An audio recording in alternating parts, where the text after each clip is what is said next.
سورۃ الفاتحہ۔ سورہ فاتحہ کا تعارف، مقام نزول۔ اکثر علماء کے نزدیک سورہ فاتحہ مکہ مکرمہ میں نازل ہوئی ہے۔ امام مجاہد رحمۃ اللہ تعالی علیہ فرماتے ہیں سورہ فاتحہ مدینہ منورہ میں نازل ہوئی ہے، اور ایک قول یہ ہے کہ سورہ فاتحہ 2 مرتبہ نازل ہوئی، ایک مرتبہ مکہ مکرمہ میں اور دوسری مرتبہ مدینہ منورہ میں نازل ہوئی ہے۔ آیات، کلمات اور حروف کی تعداد، اس صورت میں ایک رکوع، 7 آیتیں، 27 کلمے اور 140 حروف ہیں۔ سورہ فاتحہ کے اسماء اور ان کی وجہ تسمیہ۔ اس سورت کے متعدد نام ہیں، اور ناموں کا زیادہ ہونا اس کی فضیلت اور شرف کی دلیل ہے۔ اس کے مشہور 15 نام یہ ہیں۔ نمبر 1، سورہ فاتحہ۔ سورہ فاتحہ سے قرآن پاک کی تلاوت شروع کی جاتی ہے، اور اسی سورت سے قرآن پاک لکھنے کی ابتدا کی جاتی ہے، اس لیے اسے فاتحۃ الکتاب یعنی کتاب کی ابتدا کرنے والی کہتے ہیں۔ نمبر 2، اس سورت کی ابتدا الحمدللہ سے ہوئی، اس مناسبت سے اسے سورۃ الحمد یعنی وہ سورت جس میں اللہ تعالیٰ کی حمد بیان کی گئی ہے کہتے ہیں۔ نمبر 3 اور 4، سورہ فاتحہ قرآن پاک کی اصل ہے، اس بنا پر اسے ام القرآن اور ام الکتاب کہتے ہیں۔ نمبر 5، یہ سورت نماز کی ہر رکعت میں پڑھی جاتی ہے، یا یہ سورت 2 مرتبہ نازل ہوئی ہے، اس وجہ سے اسے السبع المثانی یعنی بار بار پڑھی جانے والی یا 1 سے زائد مرتبہ نازل ہونے والی 7 آیتیں کہا جاتا ہے۔ نمبر 6، 7 اور 8، دین کے بنیادی امور کا جامع ہونے کی وجہ سے سورہ فاتحہ کو سورۃ الکنز، سورۃ الوافیہ اور سورۃ الکافیہ کہتے ہیں۔ نمبر 9 اور 10، شفا کا باعث ہونے کی وجہ سے اسے سورۃ الشفا اور سورۃ الشافیہ کہتے ہیں۔ نمبر 11، 12، 13، 14 اور 15، دعا پر مشتمل ہونے کی وجہ سے اسے سورۃ الدعاء، سورۃ تعلیم المسئلہ، سورۃ السؤال، سورۃ المناجات اور سورۃ التفویض بھی کہا جاتا ہے۔ سورہ فاتحہ کے فضائل۔ احادیث میں سورت کے بہت سے فضائل بیان کیے گئے، ان میں سے 4 فضائل بیان کرتا ہوں۔ نمبر 1، بخاری شریف کی حدیث ہے، حضرت ابو سعید بن معلا رضی اللہ تعالی عنہ فرماتے ہیں، میں نماز پڑھ رہا تھا تو مجھے نبی کریم صلی اللہ تعالی علیہ وسلم نے بلایا، لیکن میں نے جواب نہ دیا۔ جب نماز سے فارغ ہو کر بارگاہ رسالت صلی اللہ تعالی علیہ وسلم میں حاضر ہوا، میں نے عرض کی، یا رسول اللہ صلی اللہ تعالی علیہ وسلم، میں نماز پڑھ رہا تھا۔ تاجدار رسالت صلی اللہ تعالی علیہ وسلم نے ارشاد فرمایا، کیا اللہ تعالیٰ نے یہ نہیں فرمایا، استجیبوا للہ وللرسول اذا دعاکم، اللہ اور اس کے رسول کی بارگاہ میں حاضر ہو جاؤ جب وہ تمہیں بلائیں۔ پھر ارشاد فرمایا، کیا میں تمہیں تمہارے مسجد سے نکلنے سے پہلے قرآن کریم کی سب سے عظیم سورت نہ سکھاؤں؟ پھر آپ علیہ الصلوۃ والسلام نے میرا ہاتھ پکڑ لیا۔ جب ہم نے نکلنے کا ارادہ کیا تو میں نے عرض کی، یا رسول اللہ صلی اللہ تعالی علیہ وسلم، آپ نے فرمایا تھا کہ میں ضرور تمہیں قرآن مجید کی سب سے عظمت والی سورت سکھاؤں گا۔ ارشاد فرمایا، وہ سورت الحمدللہ رب العالمین ہے، یہی 7 مثانی اور قرآن عظیم ہے جو مجھے عطا فرمائی گئی۔ نمبر 2، مسلم شریف کی حدیث ہے، حضرت عبداللہ ابن عباس رضی اللہ تعالی عنہما فرماتے ہیں، ایک فرشتہ آسمان سے نازل ہوا اور اس نے سید المرسلین صلی اللہ تعالی علیہ وسلم کی بارگاہ میں سلام پیش کر کے عرض کی، یا رسول اللہ صلی اللہ تعالی علیہ وسلم، آپ کو ان 2 نوروں کی بشارت ہو جو آپ کے علاوہ اور کسی نبی کو عطا نہیں کیے گئے، اور وہ 2 نور یہ ہیں، نمبر 1 سورہ فاتحہ، نمبر 2 سورہ بقرہ کی آخری آیتیں۔ نمبر 3، حضرت ابی بن کعب رضی اللہ تعالی عنہ سے روایت ہے، حضور پر نور صلی اللہ تعالی علیہ وسلم نے ارشاد فرمایا، اللہ تعالیٰ نے تورات اور انجیل میں ام القرآن کی مثل کوئی سورت نازل نہیں فرمائی۔ نمبر 4، حضرت عبد الملک بن عمیر رضی اللہ تعالی عنہ سے روایت ہے، نبی کریم صلی اللہ تعالی علیہ وسلم نے ارشاد فرمایا، سورہ فاتحہ ہر مرض کے لیے شفا ہے۔ سورہ فاتحہ کے مضامین۔ اس سورت میں یہ مضامین بیان کیے گئے ہیں، نمبر 1، اس سورت میں اللہ تعالیٰ کی حمد و ثنا کا بیان ہے۔ نمبر 2، اللہ تعالیٰ کے رب ہونے، اس کے رحمان اور رحیم ہونے، نیز مخلوق کے مرنے کے بعد دوبارہ زندہ کیے جانے اور قیامت کے دن ان کے اعمال کی جزا ملنے کا ذکر ہے۔ نمبر 3، صرف اللہ تعالیٰ کے عبادت کا مستحق ہونے اور اس کے حقیقی مددگار ہونے کا تذکرہ ہے۔ نمبر 4، دعا کے آداب کا بیان اور اللہ تعالیٰ سے دین حق اور صراط مستقیم کی طرف ہدایت ملنے نیک لوگوں کے حال سے موافقت اور گمراہوں سے اجتناب کی دعا مانگنے کی تعلیم ہے۔ یہ چند وہ چیزیں بیان کی گئی ہیں جن کا سورہ فاتحہ میں تفصیلی ذکر ہے، البتہ اجمالی طور پر اس سورت میں بے شمار چیزوں کا بیان ہے۔ امیر المومنین حضرت علی المرتضیٰ کرم اللہ تعالی وجہہ الکریم فرماتے ہیں، اگر میں چاہوں تو سورہ فاتحہ کی تفسیر سے 70 اونٹ بھروا دوں۔ اعلیٰ حضرت امام احمد رضا خان علیہ رحمت الرحمن حضرت علی المرتضیٰ کرم اللہ تعالی وجہ الکریم کا یہ قول نقل کرنے کے بعد فرماتے ہیں، ایک اونٹ کئے یعنی کتنے ہی من کا بوجھ اٹھاتا ہے، اور ہر من میں کئے یعنی کتنے ہزار اجزاء ہوتے ہیں، ان کا حساب لگایا جائے تو یہ حساب سے تقریباً 25 لاکھ جز بنتے ہیں۔ یہ فقط سورہ فاتحہ کی تفسیر ہے۔ سورہ فاتحہ سے متعلق شرعی مسائل۔ نمبر 1، نماز میں سورہ فاتحہ پڑھنا واجب ہے۔ امام اور تنہا نماز پڑھنے والا اپنی زبان سے سورہ فاتحہ پڑھے گا، جبکہ مقتدی امام کے پیچھے خاموش رہے گا، اور جہری نماز میں اس کی قراءت بھی سنے گا، اور اس کا یہی عمل پڑھنے کے حکم میں ہے۔ اللہ تعالیٰ نے قرآن پاک میں تلاوت کے وقت مقتدی کو خاموش رہنے اور قراءت سننے کا حکم دیتے ہوئے ارشاد فرمایا، وَإِذَا قُرِئَ الْقُرْآنُ فَاسْتَمِعُوا لَهُ وَأَنصِتُوا لَعَلَّكُمْ تُرْحَمُونَ۔ ترجمہ، اور جب قرآن پڑھا جائے تو اسے غور سے سنو اور خاموش رہو تاکہ تم پر رحم کیا جائے۔ اور حضرت ابو موسیٰ اشعری رضی اللہ تعالی عنہ سے روایت ہے، حضور اقدس صلی اللہ تعالی علیہ وسلم نے ارشاد فرمایا، جب امام قراءت کرے تو تم خاموش رہو۔ ابن ماجہ کی ایک اور حدیث ہے، حضرت جابر بن عبداللہ رضی اللہ تعالی عنہ سے روایت ہے، نبی کریم صلی اللہ تعالی علیہ وسلم نے ارشاد فرمایا، جس شخص کا کوئی امام ہو تو امام کا پڑھنا ہی مقتدی کا پڑھنا ہے۔ ان کے علاوہ اور بہت سی احادیث میں امام کے پیچھے مقتدی کے خاموش رہنے کے بارے میں بیان کیا گیا ہے۔ امام اعظم کا مناظرہ۔ امام فخر الدین رازی رحمۃ اللہ تعالی علیہ فرماتے ہیں، مدینہ منورہ کے چند علماء امام ابو حنیفہ رضی اللہ تعالیٰ عنہ کے پاس اس غرض سے آئے کہ وہ امام کے پیچھے مقتدی کی قراءت کرنے کے معاملے میں ان سے مناظرہ کریں۔ امام ابو حنیفہ رضی اللہ تعالیٰ عنہ نے ان سے فرمایا، سب سے مناظرہ کرنا میرے لیے ممکن نہیں، آپ ایسا کریں کہ مناظرے کا معاملہ اس کے سپرد کر دیں جو آپ سب سے زیادہ علم والا ہے، تاکہ میں اس کے ساتھ مناظرہ کروں۔ انہوں نے ایک عالم کی طرف اشارہ کیا تو امام ابو حنیفہ رضی اللہ تعالیٰ عنہ نے فرمایا، کیا یہ تم سب سے زیادہ علم والا ہے؟ انہوں نے جواب دیا، ہاں۔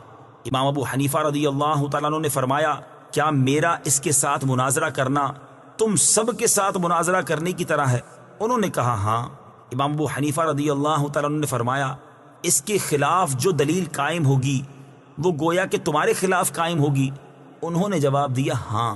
امام ابو حنیفہ رضی اللہ تعالیٰ عنہ نے فرمایا، اگر میں اس کے ساتھ مناظرہ کروں اور دلیل میں اس پر غالب آ جاؤں تو وہ دلیل تم پر بھی لازم ہوگی؟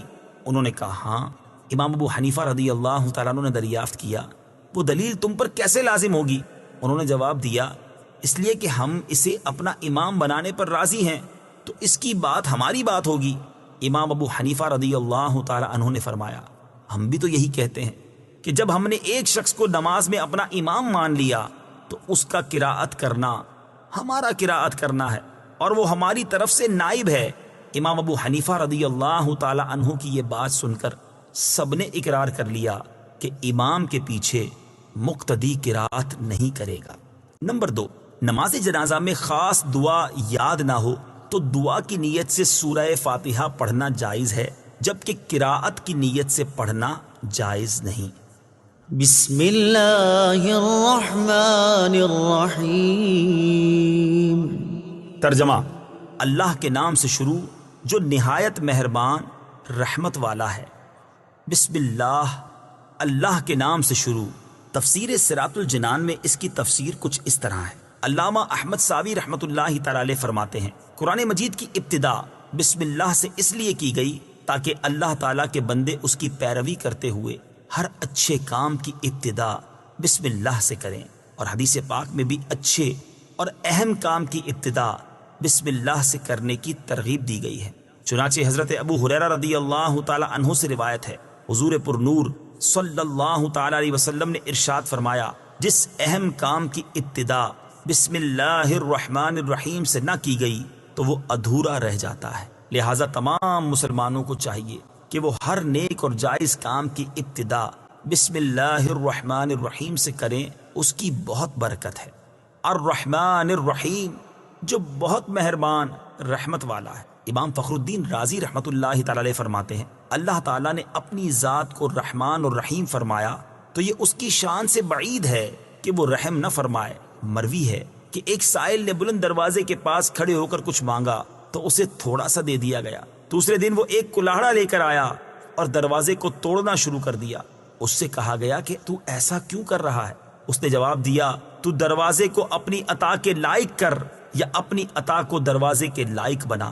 اے ہمارے اللہ عز و جل، رحمت کے سمندروں کو تیری رحمت سے وہ نسبت ہے جو ایک چھوٹے سے ذرے کو تیرے عرش سے نسبت ہے، اور تو نے اپنی کتاب کی ابتدا میں اپنے بندوں پر اپنی رحمت کی صفت بیان کی، اس لیے ہمیں اپنی رحمت اور فضل سے محروم نہ رکھنا۔ بسم اللہ سے متعلق چند شرعی مسائل۔ علماء کرام نے بسم اللہ سے متعلق بہت سے شرعی مسائل بیان کیے ہیں، ان میں سے چند بیان کرتا ہوں۔ نمبر 1، جو بسم اللہ ہر سورت کے شروع میں لکھی ہوئی ہے یہ پوری آیت ہے، اور جو سورہ نمل کی آیت نمبر 30 میں ہے وہ اس آیت کا ایک حصہ ہے۔ نمبر 2، بسم اللہ ہر سورت کے شروع کی آیت نہیں ہے بلکہ پورے قرآن کی ایک آیت ہے، جسے ہر سورت کے شروع میں لکھ دیا گیا تاکہ دو سورتوں کے درمیان فاصلہ ہو جائے۔ اسی لیے سورت کے اوپر امتیازی شان میں بسم اللہ لکھی جاتی ہے، آیات کی طرح ملا کر نہیں لکھتے، اور امام جہری نمازوں میں بسم اللہ آواز سے نہیں پڑھتا۔ نیز حضرت جبریل علیہ السلام جو پہلی وحی لائے اس میں بسم اللہ نہ تھی۔ نمبر 3، تراویح پڑھانے والے کو چاہیے کہ وہ کسی ایک سورت کے شروع میں بسم اللہ آواز سے پڑھے تاکہ ایک آیت رہ نہ جائے۔ نمبر 4، تلاوت شروع کرنے سے پہلے اعوذ باللہ من الشیطان الرجیم پڑھنا سنت ہے، لیکن اگر شاگرد استاد سے قرآن مجید پڑھ رہا ہو تو اس کے لیے سنت نہیں۔ نمبر 5، سورت کی ابتدا میں بسم اللہ پڑھنا سنت ہے ورنہ مستحب ہے۔ نمبر 6، اگر سورہ توبہ سے تلاوت شروع کی جائے تو اعوذ باللہ اور بسم اللہ دونوں کو پڑھا جائے، اور اگر تلاوت کے دوران سورہ توبہ آ جائے تو بسم اللہ پڑھنے کی حاجت نہیں۔ الحمد للہ رب العالمین۔ ترجمہ، سب تعریفیں اللہ کے لیے ہیں جو تمام جہان والوں کا پالنے والا ہے۔ الحمدللہ، سب تعریفیں اللہ کے لیے ہیں۔ تفسیر صراط الجنان میں اس کی تفسیر کچھ اس طرح ہے، یعنی ہر طرح کی حمد اور تعریف کا مستحق اللہ تعالیٰ ہے، کیونکہ اللہ تعالیٰ کمال کی تمام صفات کا جامع ہے۔ حمد اور شکر کی تعریف۔ حمد کا معنی ہے کسی کی اختیاری خوبیوں کی بنا پر اس کی تعریف کرنا، اور شکر کی تعریف یہ ہے کہ کسی کے احسان کے مقابلے میں زبان، دل یا اعضاء سے اس کی تعظیم کرنا۔ اور ہم چونکہ اللہ عز و جل کی حمد عام طور پر اس کے احسانات کے پیش نظر کرتے ہیں، اس لیے ہماری یہ حمد شکر بھی ہوتی ہے۔ اللہ تعالیٰ کی حمد و ثنا کرنے کے فضائل۔ احادیث میں اللہ تعالیٰ کی حمد و ثنا کرنے کے بہت فضائل بیان کیے گئے ہیں، ان میں سے 3 فضائل پیش کرتا ہوں۔ نمبر 1، مسلم شریف کی حدیث ہے، حضرت انس بن مالک رضی اللہ تعالی عنہ سے روایت ہے، نبی اکرم صلی اللہ تعالی علیہ وسلم نے ارشاد فرمایا، اللہ تعالیٰ بندے کی اس بات سے خوش ہوتا ہے کہ وہ کچھ کھائے تو اللہ تعالیٰ کی حمد کرے، اور کچھ پیے تو اللہ تعالیٰ کی حمد کرے۔ نمبر 2، ابن ماجہ کی حدیث ہے، حضرت جابر بن عبداللہ رضی اللہ تعالی عنہ سے روایت ہے، حضور پر نور صلی اللہ تعالی علیہ وسلم نے ارشاد فرمایا، سب سے افضل ذکر لا الہ الا اللہ ہے، اور سب سے افضل دعا الحمدللہ ہے۔ نمبر 3، ابن ماجہ ہی کی حدیث ہے، حضرت انس بن مالک رضی اللہ تعالی عنہ سے روایت ہے، حضور اقدس صلی اللہ تعالی علیہ وسلم نے ارشاد فرمایا، جب اللہ تعالیٰ اپنے بندے پر کوئی نعمت نازل فرماتا ہے اور وہ نعمت ملنے پر الحمدللہ کہتا ہے تو یہ حمد اللہ تعالیٰ کے نزدیک اس دی گئی نعمت سے زیادہ افضل ہے۔ حمد سے متعلق شرعی حکم۔ خطبے میں حمد واجب، کھانے کے بعد مستحب، چھینک آنے کے بعد سنت، حرام کام کے بعد حرام، اور بعض صورتوں میں کفر ہے۔ للہ، اللہ کے لیے۔ اللہ اس ذات اعلیٰ کا عظمت والا نام ہے جو تمام کمال والی صفتوں کی جامع ہے۔ اور بعض مفسرین نے اس لفظ کے معنی بھی بیان کیے، جیسے اس کا ایک معنی ہے عبادت کا مستحق، دوسرا معنی ہے وہ ذات جس کی معرفت میں عقلیں حیران ہیں، تیسرا معنی ہے وہ ذات جس کی بارگاہ میں سکون حاصل ہوتا ہے، اور چوتھا معنی ہے وہ ذات کہ مصیبت کے وقت جس کی پناہ تلاش کی جائے۔ رب العالمین، جو سارے جہان والوں کا مالک ہے۔ تفسیر صراط الجنان میں اس کی تفسیر کچھ اس طرح ہے، لفظ رب کے کئی معنی ہیں، جیسے سید، مالک، معبود، ثابت، مصلح اور بتدریج مرتبہ کمال تک پہنچانے والا، اور اللہ تعالیٰ کے علاوہ ہر موجود چیز کو عالم کہتے ہیں، اور اس میں تمام مخلوقات داخل ہیں۔ الرحمن الرحیم۔ ترجمہ: بہت مہربان، رحمت والا۔ الرحمن، بہت مہربان۔ تفسیر صراط الجنان میں اس کی تفسیر کچھ اس طرح ہے، رحمان اور رحیم اللہ تعالیٰ کے دو صفاتی نام ہیں۔ رحمان کا معنی ہے نعمتیں عطا کرنے والی وہ ذات جو بہت زیادہ رحمت فرمائے، اور رحیم کا معنی ہے بہت رحمت فرمانے والا۔ یاد رہے کہ حقیقی طور پر نعمت عطا فرمانے والی ذات اللہ تعالیٰ کی ہے، کہ وہی تنہا ذات ہے جو اپنی رحمت کا بدلہ طلب نہیں فرماتی۔ ہر چھوٹی بڑی، ظاہری، باطنی، جسمانی، روحانی، دنیاوی اور اخروی نعمت اللہ تعالیٰ ہی عطا فرماتا ہے، اور دنیا میں جس شخص تک جو نعمت پہنچتی ہے وہ اللہ تعالیٰ کی رحمت ہی سے ہے، کیونکہ کسی کے دل میں رحم کا جذبہ پیدا کرنا، رحم کرنے پر قدرت دینا، نعمت کو وجود میں لانا، دوسرے کا اس نعمت سے فائدہ اٹھانا اور فائدہ اٹھانے کے لیے اعضاء کی سلامتی عطا کرنا، یہ سب اللہ تعالیٰ کی طرف سے ہی ہے۔ اللہ تعالیٰ کی وسیع رحمت دیکھ کر گناہوں پر بے باک نہیں ہونا چاہیے۔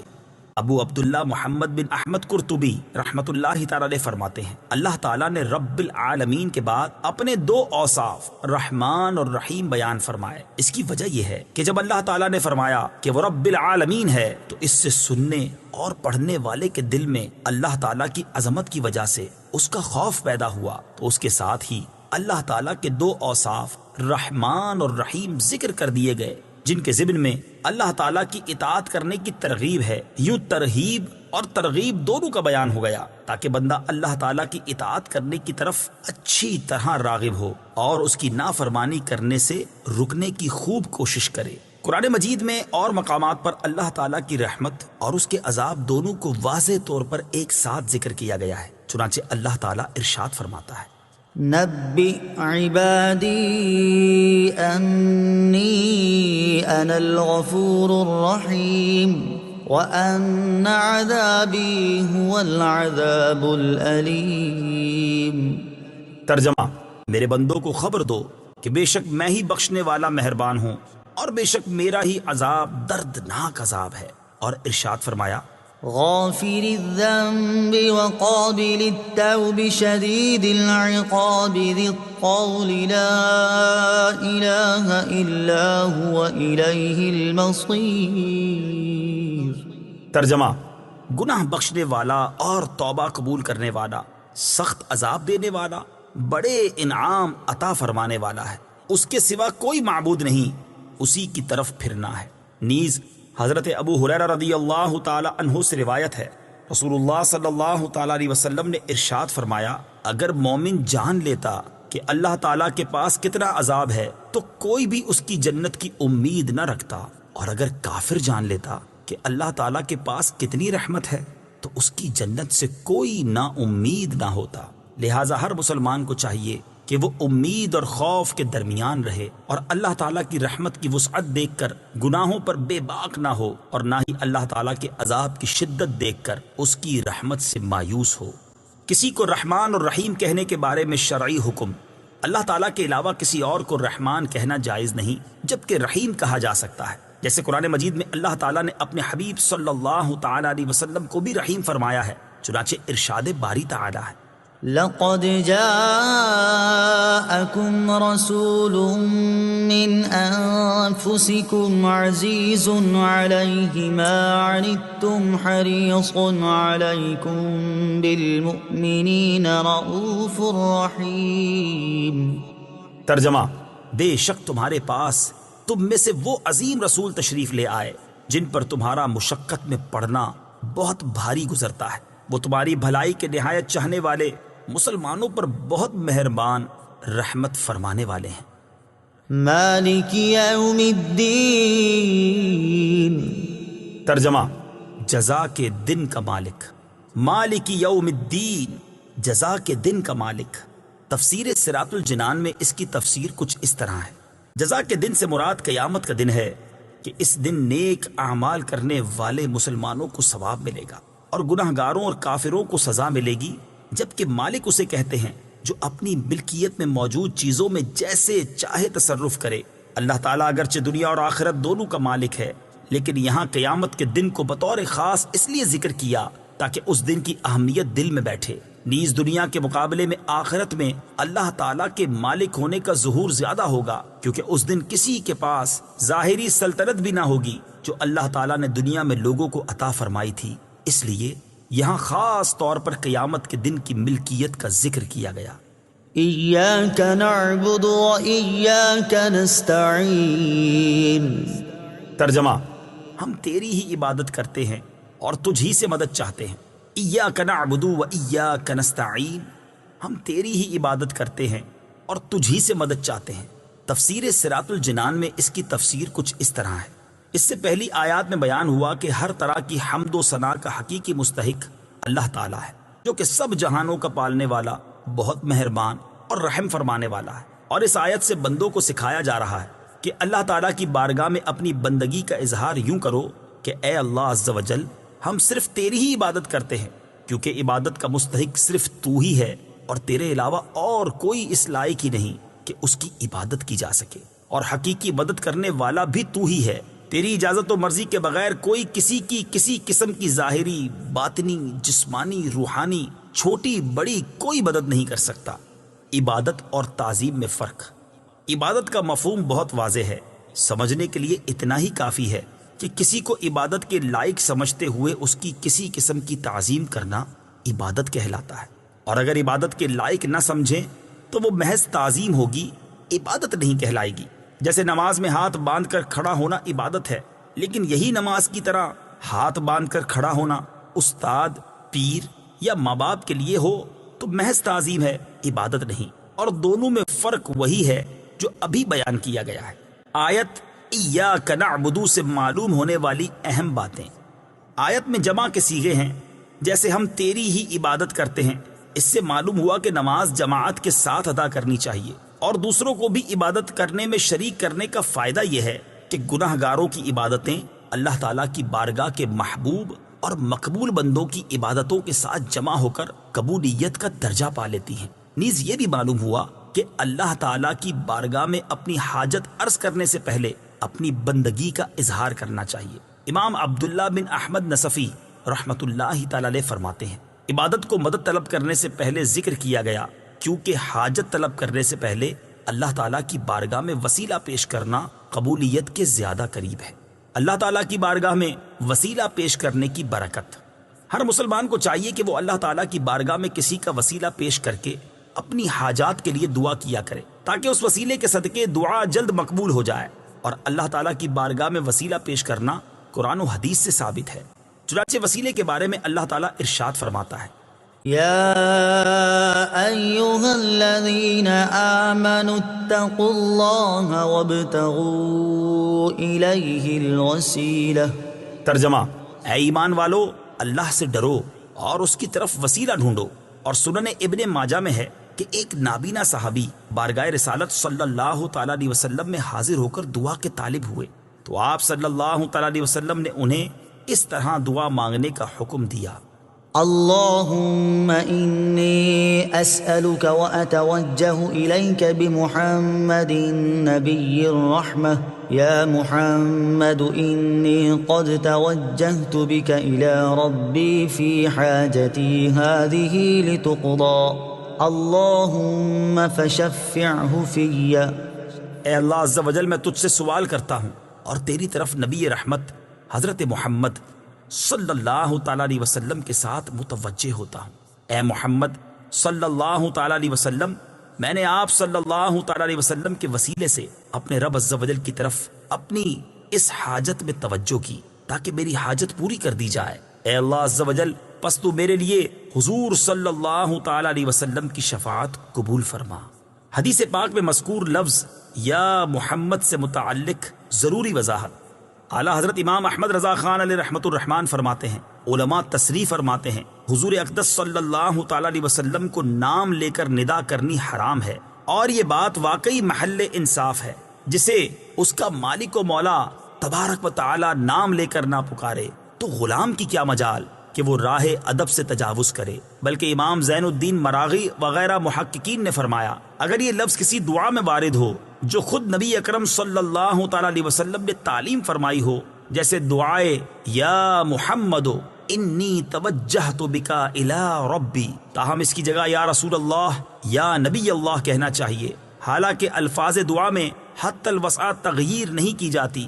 یہ مسئلہ مہمہ یعنی اہم ترین مسئلہ جس سے اکثر اہل زمانہ غافل ہے، واجب الحفظ ہے۔ وَإِيَّاكَ نَسْتَعِينُ، اور تجھ ہی سے مدد چاہتے ہیں۔ تفسیر صراط الجنان میں اس کی تفسیر کچھ اس طرح ہے۔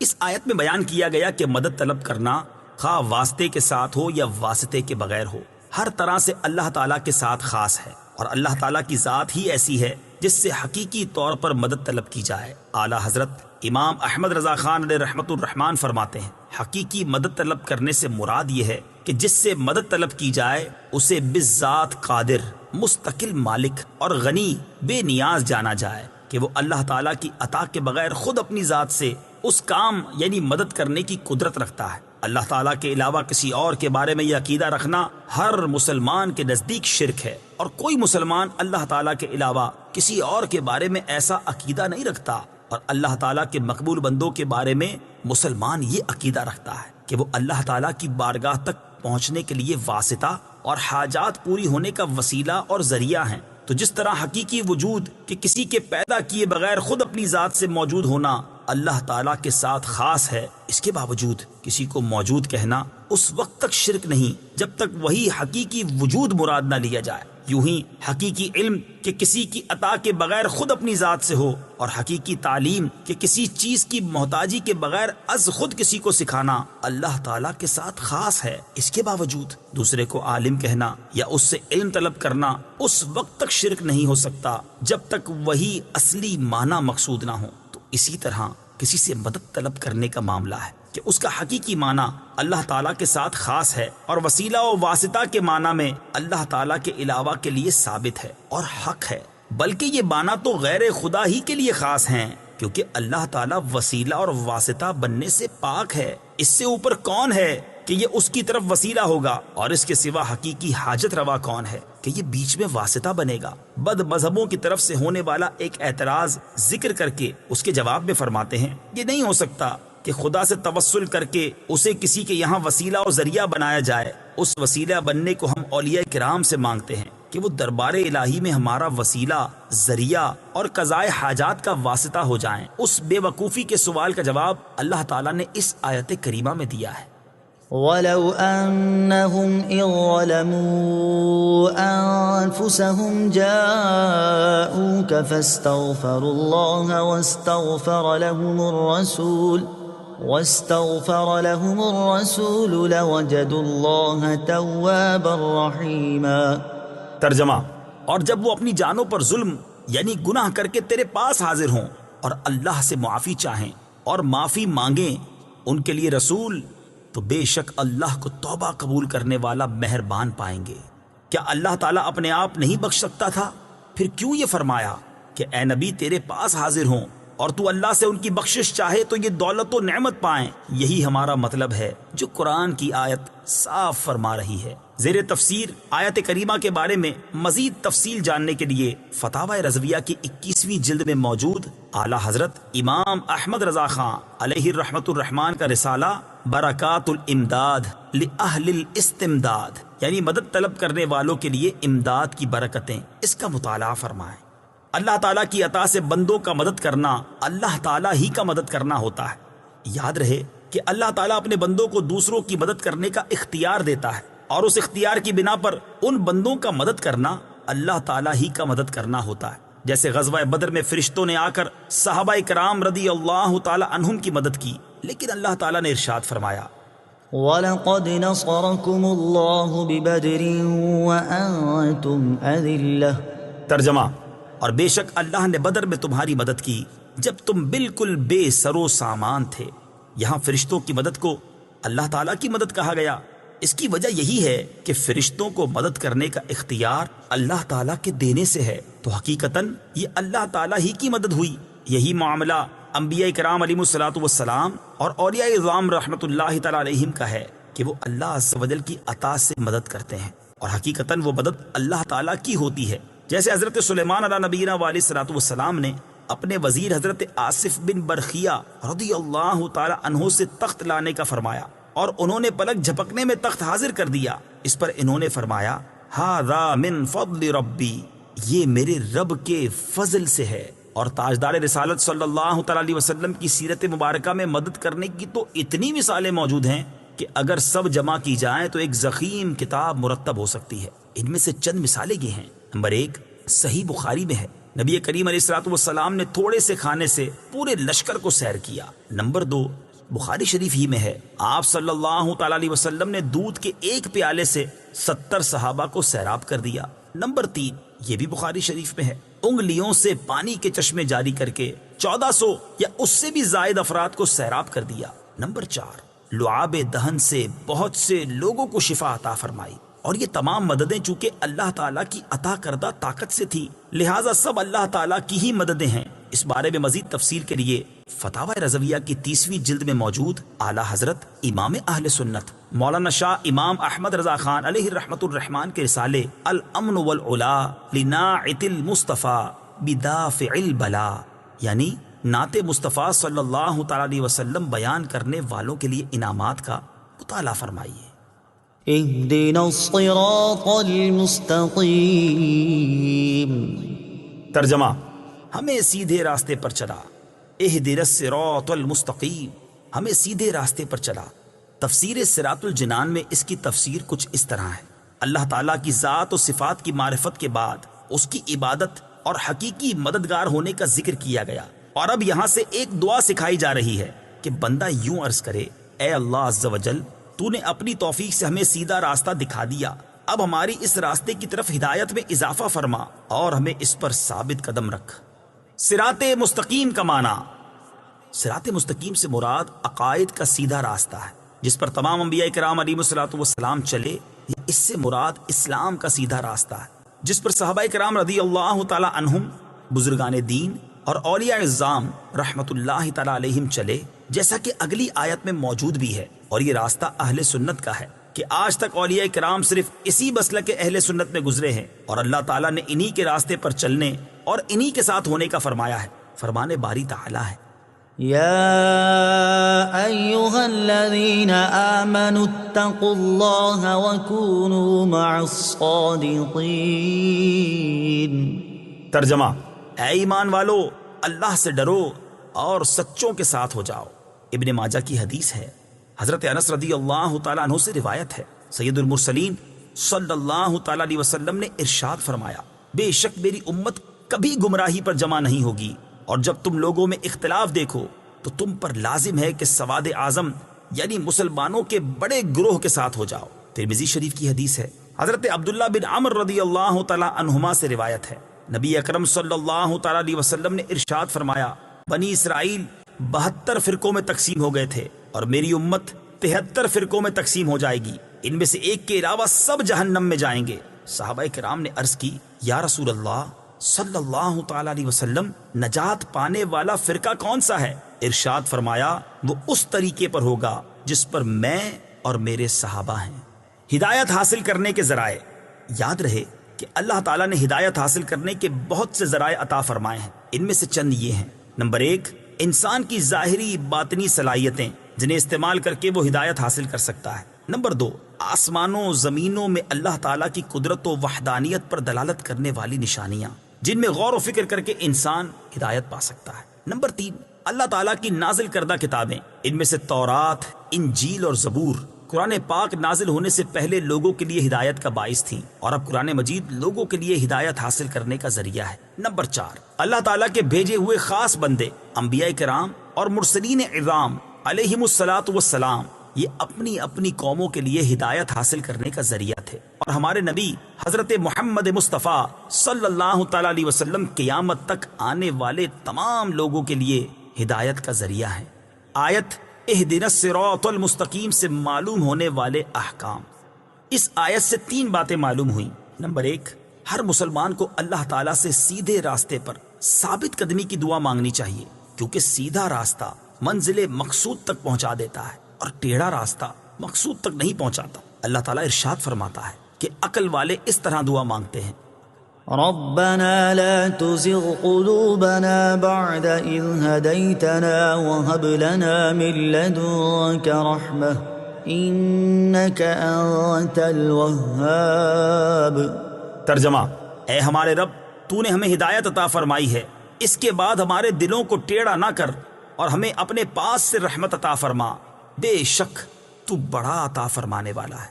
ترمذی شریف کی حدیث ہے، حضرت انس رضی اللہ تعالی عنہ فرماتے ہیں، حضور پر نور صلی اللہ تعالی علیہ وسلم کثرت سے یہ دعا فرمایا کرتے تھے: یا مقلب القلوب ثبت قلبی علی دینک، اے دلوں کو پھیرنے والے، میرے دل کو اپنے دین پر ثابت قدم رکھ۔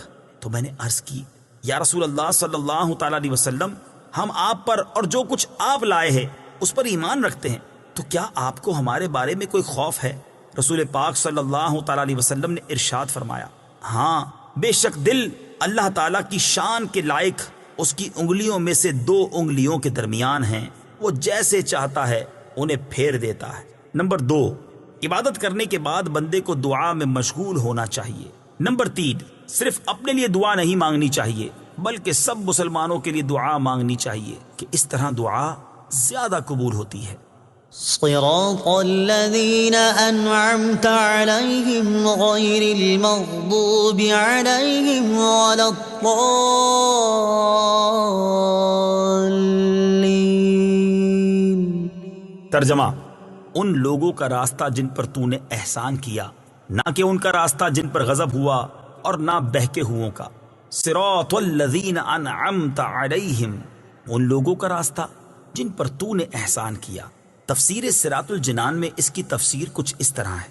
یہ جملہ اس سے پہلی آیت کی تفسیر ہے کہ صراط مستقیم سے مراد ان لوگوں کا راستہ ہے جن پر اللہ تعالیٰ نے احسان و انعام فرمایا، اور جن لوگوں پر اللہ تعالیٰ نے اپنا فضل و احسان فرمایا ہے ان کے بارے میں ارشاد فرماتا ہے: ومن يطع الله والرسول فأولئك مع الذين أنعم الله عليهم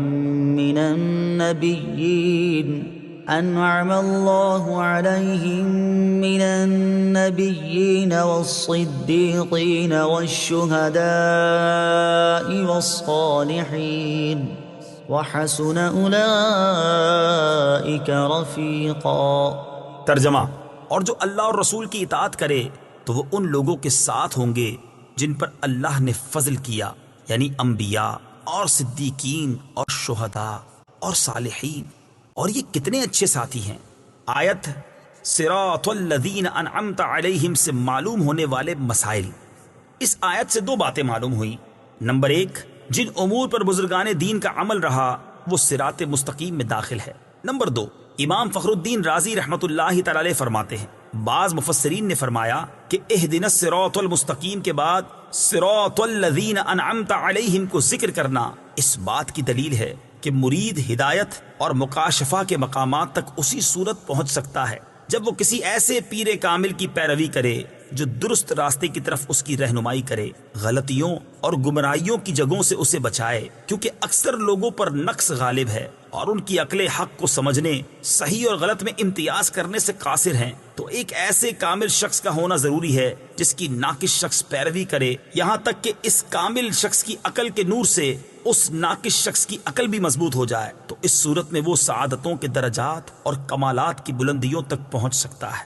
غیر المغضوب علیہم ولا الضالین، نہ کہ ان کا راستہ جن پر غضب ہوا اور نہ بہکے ہوئوں کا۔ اس کی تفسیر صراط الجنان میں ہے۔ جن پر اللہ تعالیٰ کا غضب ہوا ان سے مراد یہودی اور بہکے ہوئوں سے مراد عیسائی ہیں، جیسا کہ سنن ترمذی جلد 4 صفحہ 444 حدیث نمبر 2964 میں ہے۔ اور امام فخر الدین رازی رحمت اللہ تعالی علیہ نے یہ بھی لکھا ہے کہ جن پر غضب ہوا ان سے مراد بد عمل ہیں اور بہکے ہوئوں سے مراد بد عقیدہ لوگ ہیں۔ ہر مسلمان کو چاہیے کہ وہ عقائد، اعمال، سیرت، صورت ہر اعتبار سے یہودیوں، عیسائیوں اور تمام کفار سے الگ رہے، نہ ان کے طور طریقے اپنائے اور نہ ہی ان کے رسم و رواج اور فیشن اختیار کرے، اور ان کی دوستیوں اور صحبتوں سے دور رہتے ہوئے اپنے آپ کو قرآن و سنت کے سانچے میں ڈھالنے میں ہی اپنے لیے دونوں جہان کی سعادت تصور کرے۔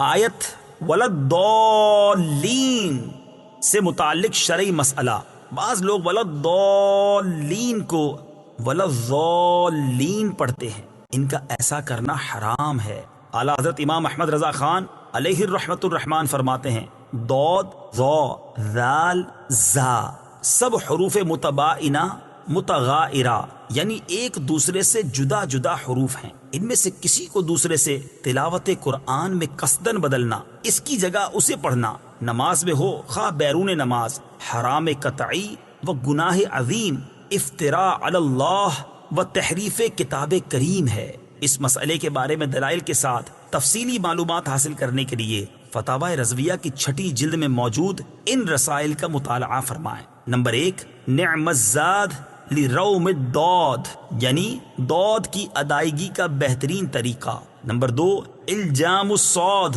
عن سنن الضاد ضاد کی ادائیگی کے غلط اور صحیح طریقوں کا بیان۔ آمین اس کا ایک معنی ہے اے اللہ عز و جل تو قبول فرما، دوسرا معنی ہے اے اللہ عز و جل تو ایسا ہی فرما۔ آمین سے متعلق شرعی مسائل۔ نمبر 1، یہ قرآن مجید کا کلمہ نہیں ہے۔ نمبر 2، نماز کے اندر اور نماز سے باہر جب بھی سورہ فاتحہ ختم کی جائے تو اس کے بعد آمین کہنا سنت ہے۔ نمبر 3، احناف کے نزدیک نماز میں آمین بلند آواز سے نہیں بلکہ آہستہ کہی جائے گی۔ صدق اللہ العظیم۔